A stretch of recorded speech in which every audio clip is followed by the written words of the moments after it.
Oke guys, kembali lagi bersama gue Rangga Wardana dalam channel The Trader's Note. Dan inilah video seri bongkar teknik forex. Di video kali ini gue akan menjelaskan bagaimana kita dan member di VIP channel bisa mendapatkan profit yang cukup signifikan dari dua pair ya, yaitu di CHF Jepang Yen yang dia drop kurang lebih 70-an pips ya, lalu di Euro New Zealand juga berhasil naik sekitar 100 pips lebih, dan itu kita bisa mendapatkan profit yang cukup lumayan. Kemarin itu kan gue ada bikin video ya, video sebelumnya mengenai mapping forex ya. Di situ ada Euro USD dan GBP USD. Karena sebenarnya yang terjadi kan Euro USD dan GBP USD itu tidak berhasil turun, malah dia bablas terus-terusan naik ke atas. Apa yang kita lakukan? Di video kali ini gue akan menjelaskan keputusan apa yang gue ambil sehingga gue tidak jadi entry di Euro USD ya, atas dasar apa. Lalu bagaimana gue entry di GBP USD tapi berhasil exit dalam keadaan BEP ya, break even point. Artinya tidak ada untung dan tidak ada rugi. Sebelum kita mulai, jangan lupa untuk klik like, subscribe, dan share. Klik juga link di bawah ini di deskripsi dan bergabung di channel Telegram The Trader's Note. Mari kita masuk ke konten materi. Ya oke guys, sekarang kita udah mulai masuk ke konten materi, dan pada kesempatan kali ini gue ingin mengajak kalian untuk mengingat dari video saya sebelumnya ya, saya taruh linknya di atas sini. Itu saya ada mengatakan mapping forex dan saya mengatakan bahwa Euro USD saya cari entry sell dan GBP USD saya cari entry sell. Nah di sini saya akan jelaskan bagaimana reaksi yang saya lakukan dan kenapa saya tidak jadi entry sell gitu ya. Jadi perlu kalian ketahui, step nomor 1 itu selalu kan kita melakukan yang namanya, ini kita kembali ya, identifikasi tren momentum, lalu prediksi direction arah dan menentukan cara entry. Nah, artinya bisa saja kita telah melakukan identifikasi dan prediksi dan melakukan mapping ya, dan kita tidak melakukan entry. Kita contoh di Euro USD ya. Ini contohnya seperti ini. Kemarin saya ada merencanakan ya, planning untuk seperti ini, saya bikin resistennya di sini, dan kalau dia naik ke sini saya ingin mencari entry sell pada level yang di sini ya, di lingkaran ini, dan untuk cari entry sell. Tapi yang terjadi apa? Yang terjadi dia naik langsung tembus ya. Anda lihat nih candle H1, dia langsung candlenya biru, dia jebol langsung ke atas. Nah oleh karena itu inilah yang membuat kita sebagai trader, terutama bagi yang menggunakan price action di dalam entry atau candlestick pattern, tentunya kita tidak akan entry ya, karena yang terjadi adalah dia candle kuat seperti ini. Jadi dia bullish Marubozu ya. Marubozu itu dia hampir full bar ke atas, Marubozu dan seterusnya. Inilah yang membuat saya tidak entry sama sekali di Euro USD. Oke, jadi kita bisa mappingnya itu salah atau arahnya dapat atau arahnya itu salah, tapi kita tidak perlu entry kalau memang tidak perlu gitu ya. Lanjut di GBP USD. Nah selanjutnya untuk di pair GBP USD ya.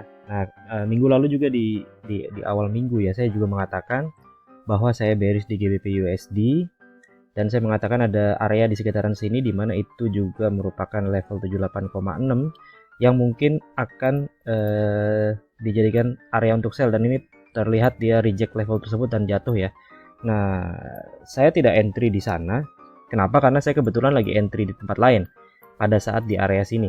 Oke, ini GBP USD. Jadi seandainya saya itu benar-benar saya mau entry, maka tentunya saya akan entry di sekitaran sini. Tapi kejadiannya adalah di sekitaran sini itu marketnya terlalu banyak ekor atas bawah ya, terutama dari candle yang ini. Oke, dari candle yang ini ketika dia naik, memang dia ada pin bar, lalu di sini ekornya panjang, dia naik kembali ya, membentuk ekor lagi. Nah ini yang membuat trading di area ini saya hindari ya.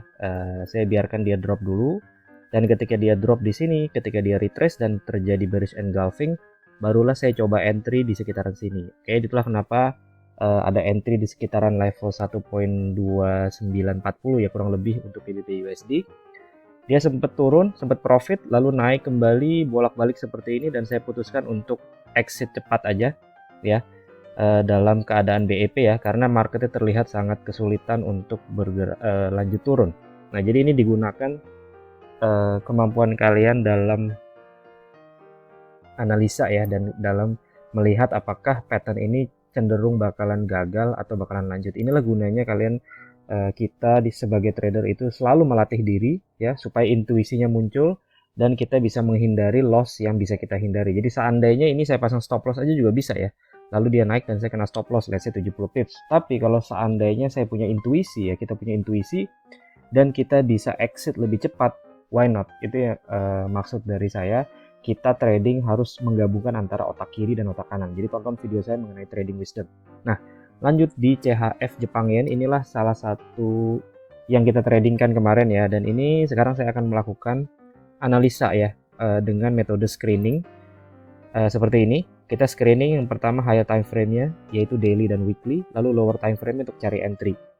Nah, lower time frame-nya adalah H4 atau H1 ya garis miring M30. Jadi H4, H1, M30 mana yang kelihatan enak. Jadi kurang lebih seperti itu.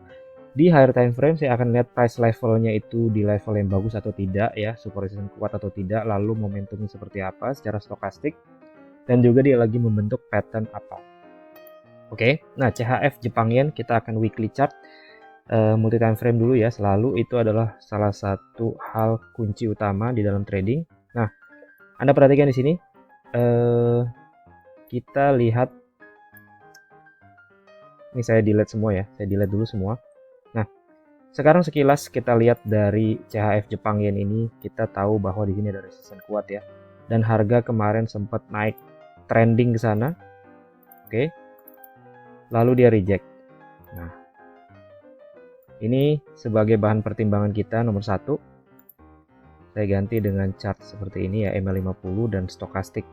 Kita melihat bahwa di sini ketika dia reject sekarang udah mantul kembali naik ya ke level tersebut. Dan saya turunkan ke daily chart untuk melihat dengan lebih detail sedikit ya.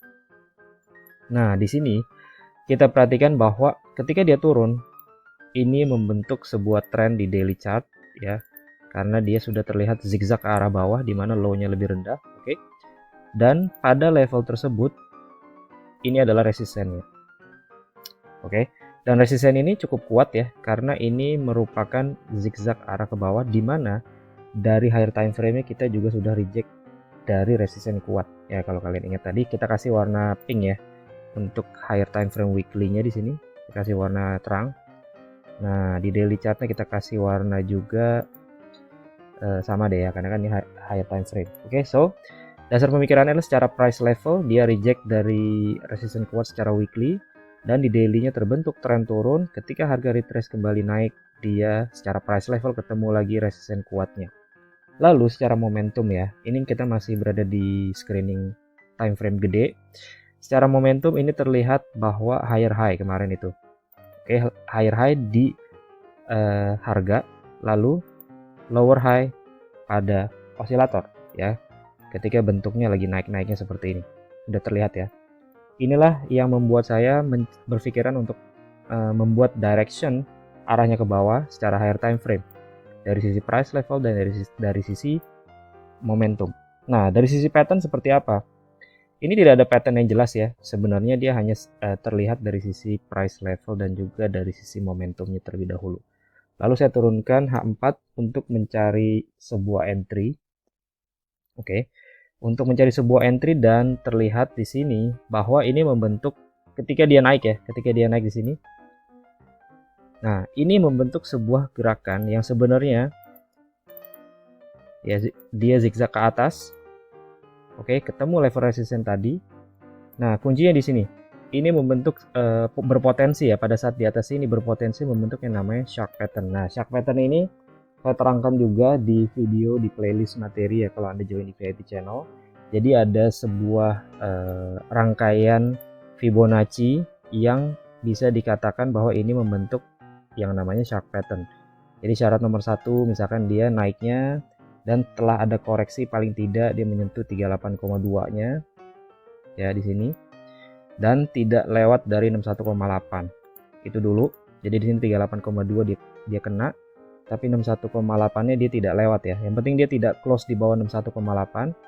So itu cukup valid sebagai shark pattern. Lalu di sini dia ada retracement atas bawah dan dia harus reject di sekitaran 1272 dan 1414. Ini yang membentuk syarat the shark pattern ya. Ketika dia reject yang ini ya, ketika dia reject level tersebut di H4 pakai candle ini kan namanya hammer ya, jadi candlestick patternnya mulai masuk. Jadi kita udah mulai masuk di lower time frame ya, candlestick pattern atau chart pattern. Jadi candlestick patternnya itu chart pattern itu dia terbentuk the shark pattern ya. Memang ini bukan chart pattern standar, tapi chart merupakan advanced pattern ya, di harmonic pattern. Oke, lalu Nah, ketika dia reject dan membentuk hammer di situ, kita boleh turunkan time frame. Disinilah kita mulai melakukan yang namanya multi time frame analysis dan kita turun ke lower time frame-nya untuk mencari entry. Nah, kalau Anda perhatikan, maka ketika level tersebut ya di reject pakai H4 dan juga H1-nya juga membentuk pin bar ya. Jadi dia naik, lalu tiba-tiba closingnya dibikin ekor panjang ke bawah. Boom, seperti itu. Dan disinilah saya putuskan untuk entry ya. Setelah candle ini, kita bisa gunakan juga di sini setelahnya dia membentuk inside bar dan dia break ke bawah, dan disitulah saya putuskan entry sell. Nah, ini targeting ke bawah, ini stop lossnya pendek ya, karena sebenarnya kan stop loss kita taruh di atas sana dan targeting ke bawahnya dia jalan 100 pips lebih. Saya putuskan untuk exit di sekitaran 70 pips sebenarnya sambil menunggu ya, sambil menunggu jika terjadi retracement, tentunya saya akan masuk lagi. Jadi contoh ya, ketika dia udah drop, kita udah dapat profit. Ini biasanya akan terjadi retrace balik ke EMA dan jatuh kembali. Jadi ini yang kita lagi tunggu ya. Saya lagi tunggu untuk sell berikutnya. Itu adalah CHF Jepang Yen. Lanjut, saya akan bahas di EUR New Zealand. EUR New Zealand. Nah, posisinya adalah entry buy di area bawah. Nah, kemarin itu kita ada entry. Saya kasih tahu dulu ya. Entry-nya itu di sini ya. Lalu berhasil naik 3 atau 4 candle, kita bisa TP di sana dan itu sudah memberikan hasil sekitar 100 pips ya, karena ini kan Euro New Zealand kan dia pair yang volatile ya. Kalau diteruskan ini naiknya sampai 270-an pips. Nah, di sini saya akan jelaskan pattern apa dan multi time frame-nya seperti apa. Kita naik ke daily chart terlebih dahulu. Ya, oke. Sekarang kita udah masuk ke daily chart dari Euro New Zealand. Dan di sini terlihat bahwa trennya itu naik kan. Dia naik seperti ini ya. Higher high, higher low ya. Kalau dari konteks ini dari awalnya double bottom, yang double bottomnya juga didukung oleh divergence ya, bullish divergence. Di sini dia sebenarnya mencoba trending up seperti itu. Oke. Nah, lalu ketika ini terjadi di bawah sini ya, kalau nggak salah itu entry-nya kemarin di sekitaran sini ya, sekitaran bawah sini. Itu diawali oleh dia jatuh dan dia terjadi rejection dari support yang ini. Nah, di sini ya, di sini dia ada support yang di reject dan rejectnya pakai pin bar. Kalau Anda perhatikan terlihat jelas ya candlestick pattern. Ini namanya adalah Morningstar ya. Ini namanya Morningstar karena dia closingnya di atas candle yang ini. Jadi dia secara pattern dia ada pattern yang cukup bagus dari daily chartnya. Inilah yang bisa mengangkat si Euro New Zealand ini naik ke atas didukung dengan tren yang juga sudah naik, dan sebelumnya dia udah ada bullish divergence dari daily chart dari double bottom di bawah sini. Oke, jadi itu adalah screeningnya. Lalu berdasarkan hal tersebut tentunya saya turunkan time frame ya, ini yang level yang kita cari tadi. Nah, ini dia dan lagi ada tambahan momentum ya, bahwa terjadi false break. Jadi dia di sini ada support yang udah dijebol dan dia langsung berbalik arah di sini ya, dia berbalik arah naik. Lalu di H4-nya kita perhatikan dia bentuknya ada semacam head and shoulder inverted ya, seperti ini. Nah, jadi berdasarkan head and shoulder inverted tersebut, saya putuskan untuk mencari entry. Nah, cara entry-nya itu ya ketika di sini ya. Ketika sudah terlihat jelas bentuknya berpotensi inverted head and shoulder. Nah, ketika dia retrace balik ke bawah sini, Anda perhatikan di sini ada pin bar lagi, ada hammer ya. Jadi candlestick pattern itu sangat penting sekali. Oke. Nah, candlestick pattern ini pin bar dan dia akhirnya bearish candle yang ini juga berhasil di closing di level tersebut. Itulah trigger saya untuk entry dari H4-nya. Nah, jadi terkadang kita bisa entry pakai H4, terkadang saya turun ke H1 atau M30. Untuk kasus di sini Euro New Zealand saya benar-benar entry candle-nya adalah dari H4. Inilah gunanya kita melatih diri sekali lagi ya untuk menentukan time frame mana kita mau entry. That's why trading itu nggak bisa terlalu kaku ya. Kita bisa bikin plan, tapi eksekusinya harus tidak terlalu kaku. Nah, inilah gunanya intuisi di dalam trading yang selalu terus-menerus kita asah menghadapi market yang belakangan kondisinya agak-agak aneh. Oke, sekian video hari ini. Semoga bisa membantu dalam trading Anda. Dan seperti biasa, plan your trade, trade your plan, be disciplined, tetap konsisten. I'll see you guys in my next video. Bye.